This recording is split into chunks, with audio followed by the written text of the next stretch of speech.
नमस्कार दोस्तों, एक बार फिर आप सभी के बीच में आपका मित्र, आपका शुभचिंतक मैं उमाशंकर उपस्थित हूँ। दोस्तों, आज का बिजनेस आइडिया थोड़ा सा अलग है और ऐसा है कि हम सभी इसको कर सकते हैं आराम से, और थोड़ी इसमें पूंजी की आवश्यकता होती है, लेकिन फिर भी उतना मैनेजेबल है। तो उम्मीद है आपका बिजनेस आइडिया, आज का बिजनेस आइडिया आप सभी को पसंद आएगा। तो शुरुआत करते हैं। दोस्तों, आज का बिजनेस आइडिया है गारमेंट का बिजनेस। हम सभी अपने जीवन में जब भी मार्केट में निकलते हैं तो अगर सबसे ज़्यादा अगर हमें कोई दुकान नज़र आती है तो वो है कपड़े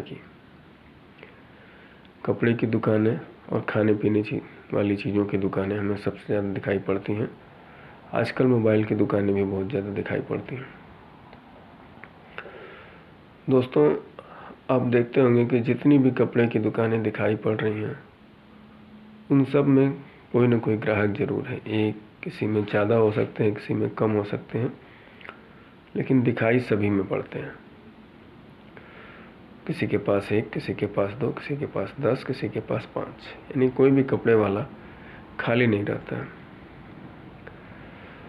दोस्तों, हमारी बुनियादी जो 3 चीज़ें हैं, रोटी, कपड़ा और मकान। तो रोटी को आप इस तरह से समझ लीजिए कि जितने भी खाने पीने वाले चीज़ों के जो बिजनेसेस हैं उनको आप रोटी से जोड़ सकते हैं। दूसरे नंबर पे कपड़ा आता है और कपड़ा हमारी प्राथमिकता में दूसरी श्रेणी में है।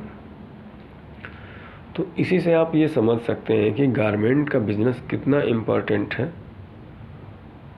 और इस तरीके का है कि ये बिल्कुल आदमी की बेसिक नीड से जुड़ा हुआ है, इसलिए कभी भी ये बंद नहीं हो सकता। बावजूद इसके बहुत सारे हम में से ऐसे लोग हैं जो इस बिज़नेस को शुरू करते हैं और फिर कुछ ही दिनों में बंद भी कर देते हैं। तो आखिर ऐसा क्या हो जाता है कि आदमी थोड़े दिनों बाद इसे बंद कर देता है? तो कहीं ना कहीं तो कुछ ना कुछ गड़बड़ी ज़रूर हो जाती है हम सभी से, या जो भी लोग सक्सेस नहीं हो पाते हैं इस बिज़नेस में, तो कुछ ना कुछ तो कमी हो जाती है। इन्हीं सब बातों का समझना है कि ऐसा हम किस तरीके से करें कि हम इस बिज़नेस को शुरू करें और इसको धीरे धीरे आगे बढ़ाते चले जाएं। तो दोस्तों, बिज़नेस में जैसा कि जो सबसे बेसिक नीड होती है सभी बिजनेसेस में, वही इस बिज़नेस में भी सबसे बेसिक नीड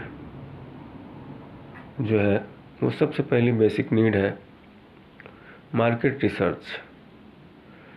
ये तो मैं आपको MBA की भाषा बता दिया, मार्केट रिसर्च क्या होता है। मैं अपनी बोलचाल की भाषा में इसको समझाने की कोशिश करता हूँ।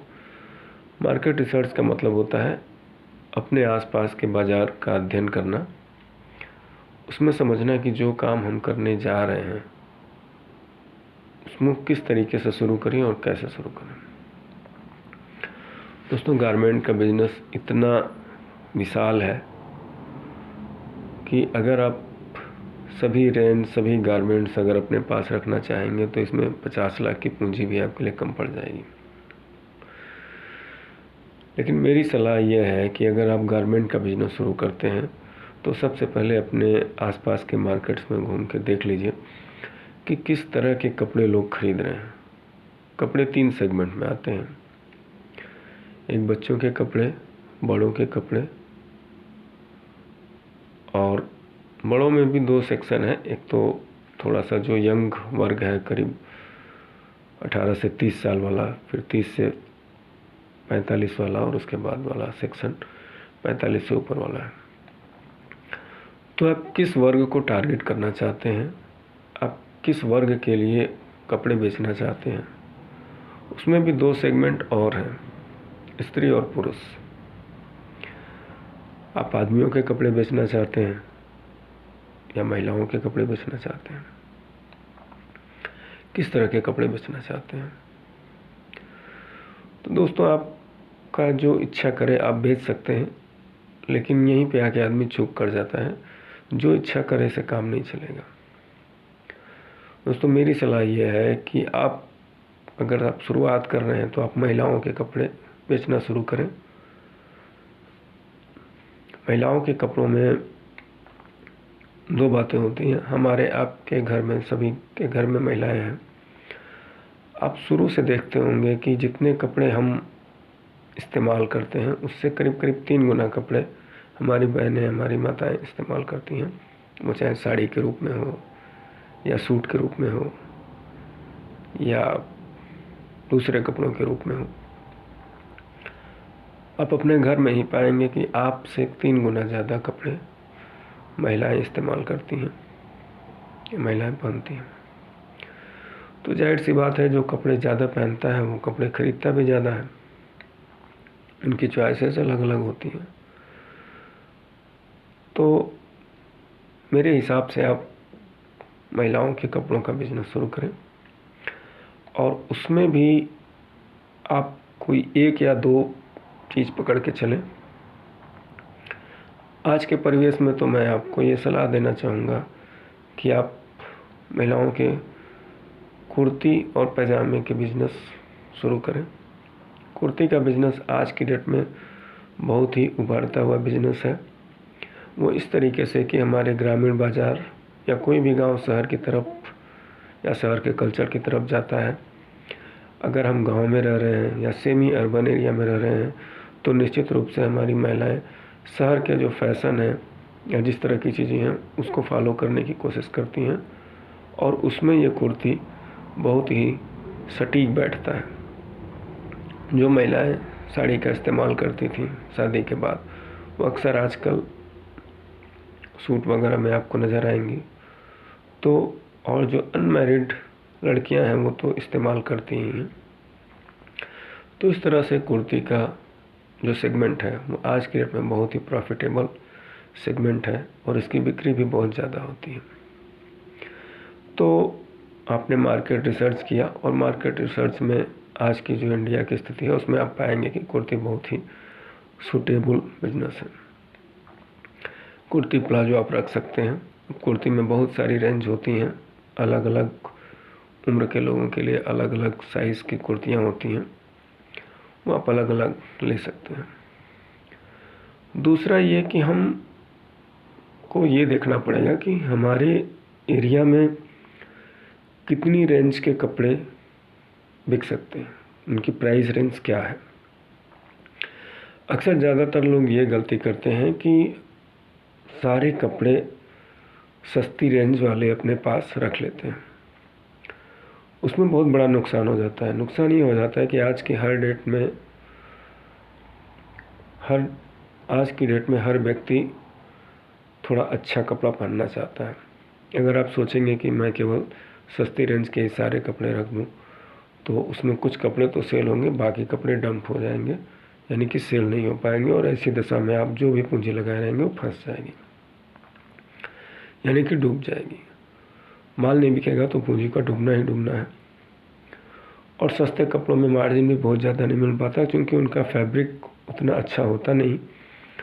तो जो आदमी एक बार कपड़ा ले जाता है वो दोबारा कोशिश करता है कि उसको ना ले। बहुत ही मजबूरी होती है तो कोई कोई व्यक्ति उसको खरीद लेते हैं। लेकिन चूंकि हमको ये दिखाना है कि हमारे पास कितना कम से कम रेंज का कपड़ा है, इसलिए हम उसको भी ज़रूर रखते हैं। तो मेरे हिसाब से कुर्ती का जो सेगमेंट है इसमें आप कम से कम 20% आप लोअर रेंज वाले रखें जिनकी प्राइस 100 रुपये 125 रुपये तक हो, जो कस्टमर को मिल जाए। और उसमें आपको 20-30 रुपये मार्जिन, 40 रुपये मार्जिन आपको भी मिल जाए। लेकिन मार्केट में जो ज़्यादातर कपड़े बिकते हैं वो मीडियम रेंज के होते हैं और ये मीडियम रेंज की जो कपड़े हैं आपको कम से कम 60% रखना चाहिए। मीडियम रेंज का मतलब है 200 रुपये से लेकर 600 से 700 रुपये तक के कपड़े। ज़्यादातर लोग इसी रेंज में कुर्ती वगैरह खरीदते हैं जो थोड़ी अच्छी भी होती हैं और कहीं भी पहन के आदमी आ जा सकता है। तो 20% लोअर रेंज, 60% मीडियम रेंज और 20% आप थोड़ा और हायर रेंज में कपड़े रख सकते हैं क्योंकि दुकान है, दुकान में तरह तरह के लोग, थोड़ा हाई रेंज के कपड़े लेने के लिए भी लोग आ सकते हैं। तो वो रेंज भी आपको रखना पड़ेगा, तो उसको भी रखिए। तो जो इस तरह के आप तीनों तरह के जब कपड़े रखेंगे तो आपकी दुकान में कोई भी अगर कस्टमर आएगा तो बिना संतुष्ट हुए नहीं जाएगा, पूरी तरह से संतुष्ट होकर जाएगा। जिस तरह का उसको कपड़ा चाहिए उस तरीके का कपड़ा उसको मिल जाएगा। तो इस तरह से आप ये 3 तरह के कपड़े 3 तरह के लोगों के लिए ले सकते हैं। अब प्रश्न आता है कि हम इसमें कितना पैसा लगाएं कि ये सारी जो हमारी रिक्वायरमेंट है ये पूरी हो जाए। देखिए, पैसा मिनिमम तो 50,000 होना ही चाहिए, उससे कम में ये सारी रेंज नहीं आ पाएंगे या आपको मैनेज करने में दिक्कत हो सकता है। फिर भी अगर आप 40,000, 35,000, 30,000 जो भी आपके पास पूंजी है उसमें ही अगर आप कपड़ा लाना चाहते हैं तो आप ले आइए, लेकिन उसका रेशियो इसी तरीके से रखिए, 20%, 60% और 20%। लोअर रेंज 20%, मीडियम रेंज 60% और हाइयर रेंज 20%। इसी तरीके से रखिए। आपके पास पूंजी कम है तो आप छोटी दुकान लीजिए, किसी मार्केट में थोड़ा सा मार्केट से हट से, जिसको बोलते हैं आउटस्कर्ट्स ऑफ मार्केट, यानी कि जो मेन मार्केट होता है उससे थोड़ा सा बिल्कुल सटा होगा, थोड़ा सा साइड में, ताकि मेन मार्केट में जाने से क्या होगा, अगर आपकी दुकान में कम पूंजी रहेगी तो बाकी दुकानों के कंपैरिजन में आपकी दुकान काफ़ी खाली खाली सी दिखेगी, तो उसमें लोग थोड़ा सा आने में हिचकेंगे। उनको माइंड में ये आएगा कि इनके पास तो कपड़ा ही नहीं है तो क्या लेने चले।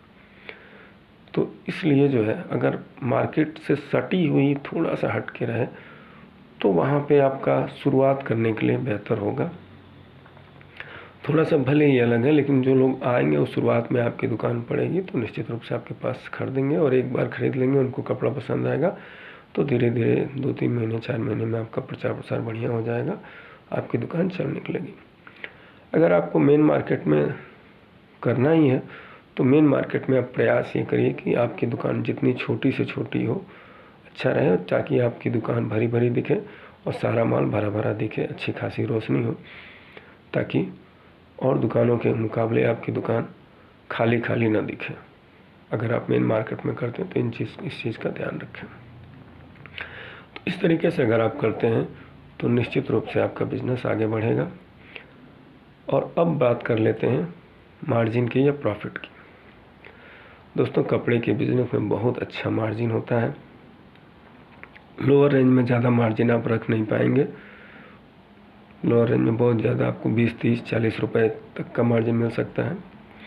जो कपड़े हम 600-700 के बेचते हैं या ख़रीदते हैं उनमें निश्चित रूप से दुकानदार को 200 से 300 रुपये का या 250 रुपये का मार्जिन होता है।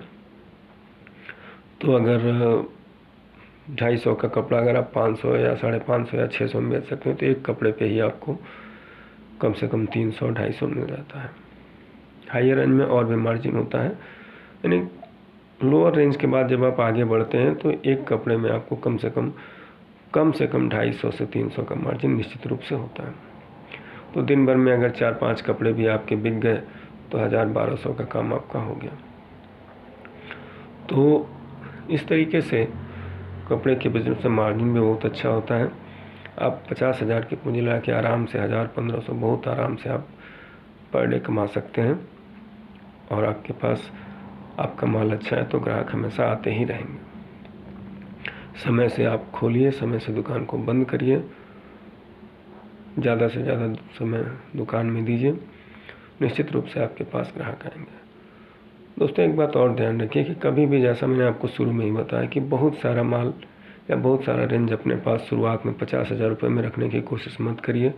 एक 2 पीस आप बहुत सारा रेंज रख लेंगे तो बहुत सारे कपड़ों के रख लेंगे तो उससे आपका बिजनेस स्पॉइल हो सकता है, क्योंकि कस्टमर एक ही चीज़ की कई वैरायटीज़ मांगता है। आपके पास चूँकि पूंजी कम रहेगी तो अलग अलग कपड़ों की बहुत सारी वैरायटी आप नहीं रख पाएंगे। एक ही सेगमेंट रखिए लेकिन उसकी ढेर सारी वैरायटी रखिए, इससे आपका बिजनेस निश्चित रूप से आगे बढ़ेगा और आप भी आगे बढ़ेंगे। तो दोस्तों, यही था आज का मेरा बिजनेस आइडिया, और मैं चाहता हूँ कि आप इन विचारों को सुन के उसके बाद करें, बिजनेस में आगे बढ़ें, और यही मेरा उद्देश्य भी रहता है। तो दोस्तों, आज के लिए इतना ही। अगर ये वीडियो अगर आप पसंद आया हो, अच्छा लगा हो, तो चैनल को सब्सक्राइब करिए और बेल वाली घंटी भी ज़रूर बजा दीजिए। उम्मीद करता हूँ आपको ये वीडियो पसंद आया होगा। तो फिर मिलते हैं किसी दूसरे वीडियो के साथ। तब तक के लिए इजाज़त दीजिए।